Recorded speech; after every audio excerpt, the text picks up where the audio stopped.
सिलसिले को आगे बढ़ाते हैं और आपको बताएं कि तालिबान रजीम और अफगान सरजमीन पाकिस्तान और खत्ते के लिए संगीन खतरा बन गए हैं। अमरीकी इनखला के दौरान अफगानिस्तान में छोड़ा गया अरबों डॉलर का असलहा तालिबान रजीम का दिफाई ढांचा बन गया है। इससे भी तशवीशनाक बात यह है कि अमरीकी असलहे का बड़ा हिस्सा पाकिस्तान के दुश्मन दहशतगर्द गिरोहों, खास तौर पर कलदम TTP के हाथों में देखा जा रहा है।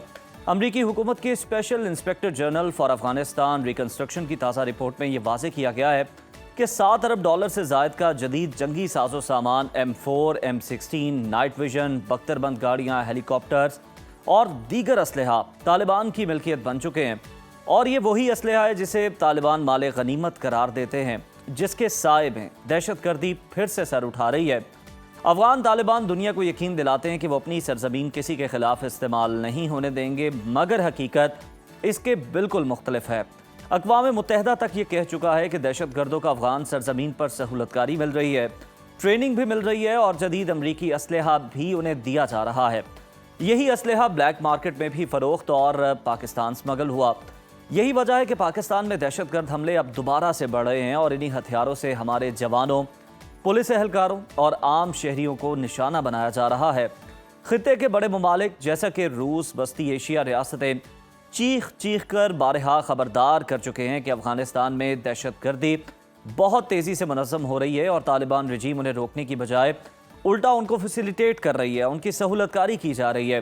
पाकिस्तान इस ज़मन में मुसलसल और दो टोक अंदाज में अफगान तालिबान रजीम से ये कहता चला रहा है कि अपनी सरजमीन से पाकिस्तान में होने वाली दरअंदाजी, दहशतगर्द हमले और कलदम TTP की पुश्त पनाही को फ़ौरन रोका जाए। मगर हकीकत यह है कि तालिबान रजीम की हठधर्मी अपनी जगह जूं की तूं बरकरार है।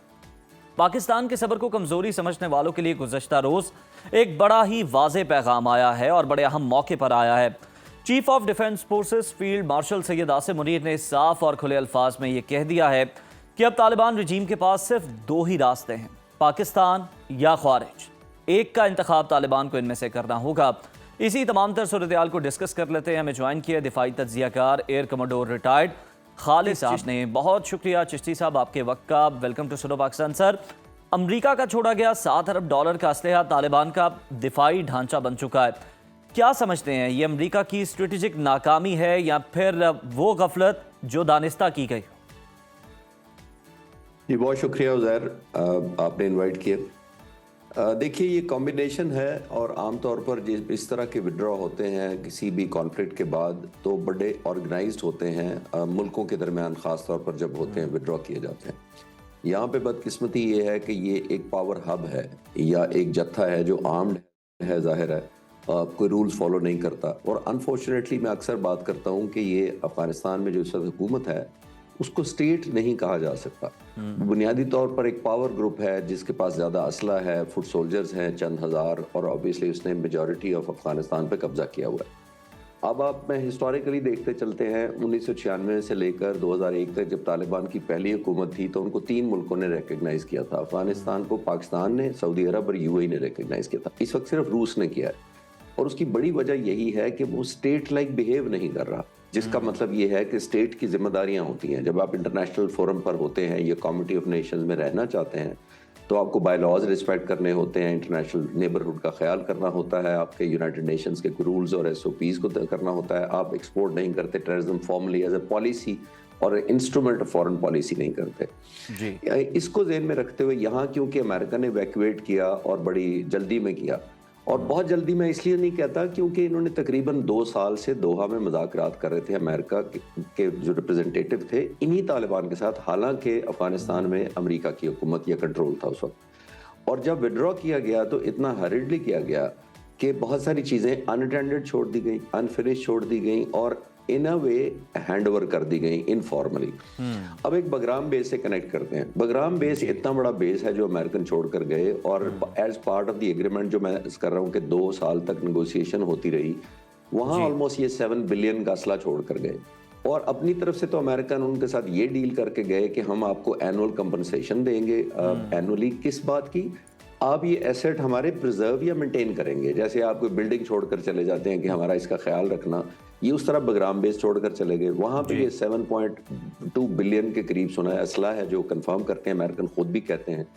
और ये भूल गए अमेरिकन शायद ये एस्पेक्ट कि ये खुद एक आर्म्ड ग्रुप है, इनको ना सिर्फ खुद वेपन्स की जरूरत है बल्कि इनका तो थ्राइव ही इकोनॉमी सारी एक्सपोर्ट ऑफ वेपन्स और एक्सपोर्ट ऑफ टेरर और एक्सपोर्ट ऑफ लॉलेसनेस पे चलता है। बिल्कुल, इसी वजह से उन्होंने ये बड़ी जबरदस्त एक अपॉर्चुनिटी गिनी। और आम मुल्कों की निस्बत एक अफगानिस्तान का एक और डिलेमा ये है कि उनकी जो इकोनॉमी है उनका ना कोई टेक्नोलॉजी उनके पास है, ना कोई एग्रीकल्चर उनके पास है, ना इंडस्ट्री है, ना टेक्सटाइल है जिसको वो एक्सपोर्ट करें। वो किस चीज को एक्सपोर्ट करते हैं? वो इसी चीज को एक्सपोर्ट करते हैं कि वो हम अपने इंटरनल मसलों को एक्सटर्नलाइज करके सर्वाइव करते हैं। यानी जितनी वो समझते हैं कि अनरेस्ट ज्यादा होगी अफगानिस्तान के अंदर, जितनी इंस्टेबिलिटी ज्यादा होगी, उतना ही शायद उनको बेनिफिट भी होगा, उतना ही वो सस्टेन करेंगे क्योंकि दुनिया के बहुत सारे मुल्क उन पर फोकस करेंगे। तो ये बदकिस्मती से कोई बहुत बड़ा सरप्राइज नहीं है, ये होना था क्योंकि जितना अनप्लान्ड ये एग्जिट किया अमेरिकन ने उसकी ये कीमत हम नेबरहुड दे रहे हैं। तो खालिद चिश्ती साहब, जिस तरह से सर आप भी बात कर रहे हैं कि 2 साल से मुज़ाकरात चल रहे थे और अमेरिका, पेंटागन खास तौर पर अपना माइंड बना चुका था कि उन्होंने क्या करना है, यहाँ से कैसे निकलना है, लेकिन उसके बावजूद इस दौरान ये प्लानिंग नहीं की गई। बाकी सारी प्लानिंग हुई लेकिन ये प्लानिंग नहीं की गई कि जो असलहा है उसको किस तरह से तल्फ करना है या साथ लेकर जाना है। तो इसे हम कह सकते हैं कि डेलिब्रेटली ये अमल किया गया है कि वहाँ पर हथियार छोड़े गए, फिर हमने देखा कुछ ऐसे हेलीकॉप्टर छोड़े गए जिन्हें वो तालिबान आकर उड़ाने की नाकाम कोशिश भी फिर करते रहे। नहीं, मेरा ख्याल है मैं इंटेंशनली तो नहीं कहूंगा, लेकिन मिसमैनेज जरूर था, इल प्लान जरूर था। और मैं आज का नहीं कह रहा, मैं कई सालों से ये जब से गए हैं उस वक्त से कह रहा हूँ कि ये इल प्लान और इल मैनेज था। वो कैसे? वो इसलिए कि जब एक अफगानिस्तान में हुकूमत ने उन्होंने विड्रॉ करना शुरू किया और जब अफगानिस्तान के ये तालिबान को रियलाइज हुआ कि अमेरिका जा रहा है तो उन्होंने मैसिव बिल्डअप किया था प्रेशर इनको एग्जिट करने के लिए। और फिर अब ने देख लिया था वो मंजर, हम सबको याद होगा, जहाजों से लटक लटक के लोग जाना चाह रहे थे। दैट इज वो, मैं उसको इल प्लान्ड कह रहा हूँ। यानी इतना हरिडली किया था कि एग्जिट, जाहिर है तालिबान तो थे ही मिलिट्री ग्रुप, अमेरिका को एक ऑर्गेनाइज तरीके से विड्रॉ करना चाहिए था कि इस तरह की चीजें बजाय ऐसे इनके पास छोड़ जाते। उनके इतने इतने मिलिट्री बेस है। खालिद साहब, बिल्कुल हमें वो याद है वो वक्त के एयरपोर्ट पर वहाँ पर क्या क़यामत का आलम था और फिर कुछ धमाके भी वहाँ पर हुए और ये बाद में बताया गया कि ये हमारी नाकामी नहीं, हमारी प्लानिंग पूरी थी, हम जल्दी में नहीं निकले, बल्कि हमें ये उम्मीद नहीं थी कि तालिबान इतनी जल्दी टेक ओवर कर लें। जी उज़ैर, जब आप तालिबान जैसे ग्रुप से मुज़ाकरात करते हैं तो यही तो मैं कह रहा हूँ कि जब तालिबान जैसे ग्रुप से करते हैं जो ऑर्गेनाइज नहीं है, जो एक्सटर्नलाइज करते हैं, जो वेपन्स पर चलते हैं, उनका सर्वाइवर ही इंस्टेबिलिटी में है, तो मेरा ख्याल है ये बिल्ट इन की जानी चाहिए थी। और इसी पीस टाइम के अंदर उनको सारे मिलिट्री एसेट्स, ये हेलीकॉप्टर्स और जितने इस तरह के नाइट विजन गॉगल जो एक स्टेट के पास होते हैं उनको कतर में शिफ्ट कर लेते। उनका इतना बड़ा मिलिट्री एयरबेस है और बहुत सारे मिलिट्री बेसेस उनके पूरे रीजन के अंदर है, वहां शिफ्ट कर सकते थे। उससे कहीं बेहतर था कि पाकिस्तान से नेगोशिएशन करके पाकिस्तान को हैंडओवर करके अगर अमानतन भी रखवाना था तो रखवा जाते ताकि हम सिक्योर रहते। तो ये मैं इल प्लान जरूर कहूंगा, मैं बदनीयती नहीं कहूंगा कि शायद उन्होंने छोड़ा इंस्टेबिलिटी। बिल्कुल ठीक है, इल प्लान्ड है। खालिद साहब, अमरीकी असलहा अगर हम देखें तो अफगानिस्तान ब्लैक मार्केट से होता हुआ पाकिस्तान, ईरान, वस्ती एशिया तक और कई ममालिक तक ये फरोख्त हो रहा है। ये पूरे खत्ते के लिए टाइम बम साबित होने का कितना खदशा है? मजीद इसके कितने असरात जो हैं वो आने वाले दिनों में पूरे खत्ते में नजर आ सकते हैं इन ममालिक के अंदर? देखिए, ये तो हो रहा है, ये तो ऑलरेडी शुरू हो गया है। पाकिस्तान का बदकिस्मती से हम बहुत सॉफ्ट रहे हैं अफगानिस्तान महाजरीन की वजह से। और पुराने ज़माने में जब लेट 70s में जब सोवियत यूनियन ने कब्जा किया था और 10 साल सोवियत यूनियन रहा था 89 तक, हमने महाजरीन को भी पनाह दी और मुजाहिदीन को भी ज़ाहिर स्पॉन्सर किया ताकि सोवियत यूनियन जो एक बड़ी सुपर पावर था वहाँ से निकाला जा सके। उनके जी बहुत एक्टिव रोल प्ले किया था उन्होंने। उस वक्त भी तालिबान तो उस वक्त नहीं थे, मुजाहिदीन थे, उनको अबंडन कर दिया था। अबंडन का मतलब यह है कि उनको वेपन दिए हुए अनअटेंडेड छोड़ दिया था, कोई एग्जिट स्ट्रैटेजी नहीं की गई थी। उस वक्त भी यही हुआ था बदकिस्मती से। फिर हमने 2016 में आकर प्रॉपर वीजा एनफोर्समेंट शुरू की है, तो आज से 9 साल पहले। इससे पहले इतना ज्यादा खुला बॉर्डर था। आज भी बॉर्डर बंद होने से पहले इसी बॉर्डर से तकरीबन 20 से 30 हजार गाड़ियां रोजाना आती जाती हैं अफगानिस्तान के अंदर और पाकिस्तान के अंदर बाहर। अब आप देखिए, इतनी बड़ी गाड़ियां तो आप किसी भी पाकिस्तान के हाईवे पे खड़े होकर काउंट करें तो शायद इतनी होंगी। यानी हमारा इतनी लीनियंसी में साबित करने की कोशिश कर रहा हूँ। फिर उसके बाद जब तालिबान आए तो उन्होंने गवर्नरशिप दिखानी थी, उन्होंने डिप्लोमेसी दिखानी थी, उन्होंने एडहेरेंस तो रूल दिखाने थे। उन्होंने अपनी कैपेसिटी दिखानी थी, लेकिन बदकिस्मती से वो किसी तरफ भी कामयाब नहीं हुए दिखाने में। और ये मेरे लिए सरप्राइज नहीं था, जैसे मैंने कहा कि वो तो एक्सटर्नलाइज करते हैं अपने इश्यूज को अपने मकसद के लिए। फिर मई के बाद जब इंडिया फैक्टर आ गया, वो कूद पड़े। और बाय द वे बहुत सारे मुल्कों का मैं नाम भी नहीं ले सकूंगा यहाँ पे, उनकी भी बहुत इंटरेस्ट है यहाँ पे। ये नहीं है कि सिर्फ इंडियन फैक्टर है जिसकी वजह से, हमारे कोई दोस्त, नेबरहुड, बहुत सारे मुल्क ऐसे हैं जो अपना अपना इंटरेस्ट या अपनी अपनी बायसिज्म रखते हैं उसकी तरफ। और ये अब दुनिया को रियलाइज होना शुरू हो गया है। आपने देखा कि एक ताजिकिस्तान के बॉर्डर पे धमाके हुए, फिर दहशतगर्दी हुई थी, फिर रूस खुद आना चाहता है नेगोशिएशन कराने के लिए। वो इसलिए कि सबको अब नजर आ रहा है कि it's a matter of time, it's not a matter of chance. अब उनकी भी बारी किसी वक्त भी आ सकती है, क्योंकि इनको तो एक्सपोर्ट करना है अपना है, जो टेररिज्म कह लें या आर्म जो स्ट्रगल कह लें या उसको दहशतगर्दी कह लें, जो भी नाम दे लें, ये थ्रू वेपन्स ही करेंगे। लेकिन हम तो बहुत अरसे से कह रहे हैं, अमेरिका में अभी दहशतगर्दी हुई आपके सामने, उनके 2 सोल्जर्स को टारगेट किया गया, अमेरिका को भी रियलाइज हो गया होगा। तो आई विश के सारे लोग रियलाइज करें कि जो टेररिज्म होता है वो सबके लिए कॉमन होता है और उसकी कोई बाउंड्रीज भी नहीं होती है। बिल्कुल, टेररिज्म की कोई बाउंड्री नहीं होती और पाकिस्तान तो हमेशा से ये कहता आया कि चले हम तो अपना दिफा कर लेंगे, मजबूत हैं हम और हम हमेशा से जंग लड़ते आए हैं, लेकिन बाकी ममालिक जो हैं उन्हें सोचना पड़ेगा और अपना किरदार अदा करना पड़ेगा। सर, पाकिस्तान के दुश्मन कलअदम TTP के पास अमरीकी असला पहुँच चुका है, बड़ा तशवीशनाक है।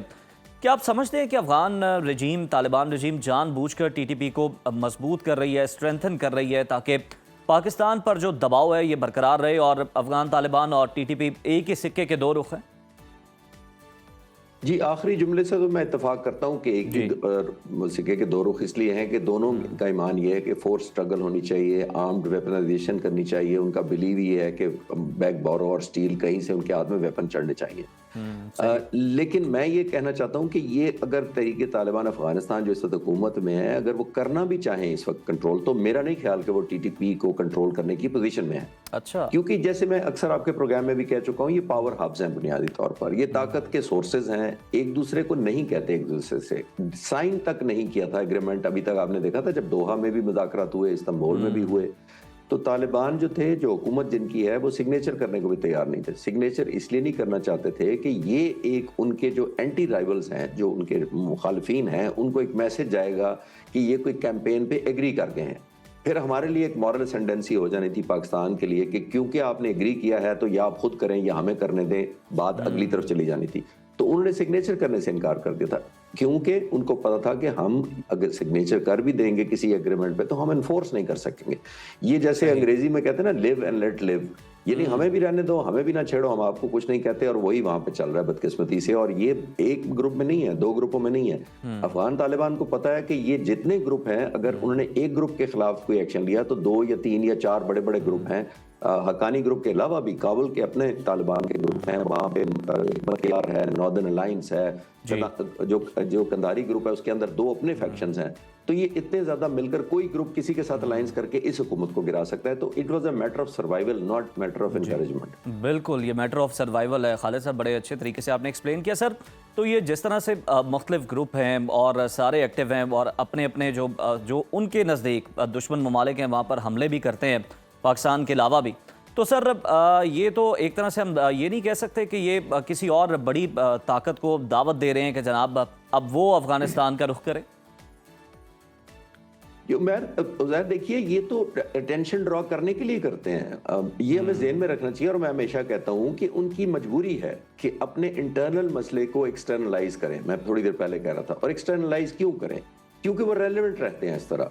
अदरवाइज आज जरा विजुलाइज कर लें कि यहाँ पे एक स्टेबल गवर्नमेंट आ जाए, जो गवर्नेंस को एडहेयर करे, जो डिप्लोमेसी को रिस्पेक्ट करे, जो रूल्स ऑफ द गेम जिसको इंटरनेशनल कमिटी ऑफ नेशंस के उनको फॉलो करना शुरू कर दे, जो अपनी कैपेसिटी दिखा दे कि हम जनाब करने की पोजीशन में है, तो यहाँ तो अमन हो जाएगा। अमन हो जाएगा तो फिर अफगानिस्तान की हुकूमत सर्वाइव कैसे करेगी? सर्वाइव क्यों नहीं करेगी? क्योंकि उनके अपने रिसोर्सेज हैं ही कोई नहीं। तो जो मैं कह रहा हूँ कि वो एक्सटर्नलाइज करते हैं इस इशू को, जिसके मसले नेबरहुड या हम लोग कीमत उसकी देते हैं।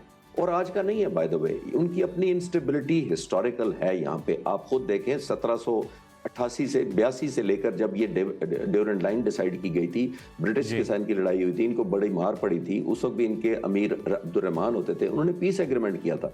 उसके बाद से उन्होंने कंपनसेशन लेनी शुरू कर दी थी ब्रिटिश से कि अगर आप मुझे इतने पैसे दे दें तो जनाब ये ड्यूरेंट लाइन तक आपका हुआ, क्योंकि मैं जो KPK और वाखान की जो बेल्ट है उसको मैनेज नहीं कर पा रहा। तो ये आप ले लें, लेकिन मुझे कोई फाइनेंशियल कंपनसेशन दे जी। दे डे टू डे रनिंग चलाने के लिए। उसके बाद चलें, बहुत दूर नहीं मैं लेके जाता आपको हिस्ट्री में, 1973 से लेकर 79 तक 6 हुकूमतें और 6 सरबराहान अफगानिस्तान में बदले, 73 टू 79, जब जी। सोवियत यूनियन नहीं आया था। और सोवियत यूनियन के आने की सबसे बड़ी वजह यही थी, सरदार दाऊद को कत्ल किया गया, तरकई को हटाया गया, हफीजुल अमीन को हटाया गया, नजीब को हटाया गया। ये 5-6 मैं नाम आपको ले सकता हूँ 6 सालों की हुकूमतों में। तो वैक्यूम क्रिएट होता है, तो एक ग्रुप जो मजबूत होता है वो दूसरे को गिरा देता है, दूसरा तीसरे को गिरा देता है। तो उनका तो जी। सर्वाइवल ही, जैसे मैंने कहा, वो इंस्टेबिलिटी में। बिल्कुल सर्वाइवल ही इंस्टेबिलिटी है। बहुत शुक्रिया खालिद चिश्ती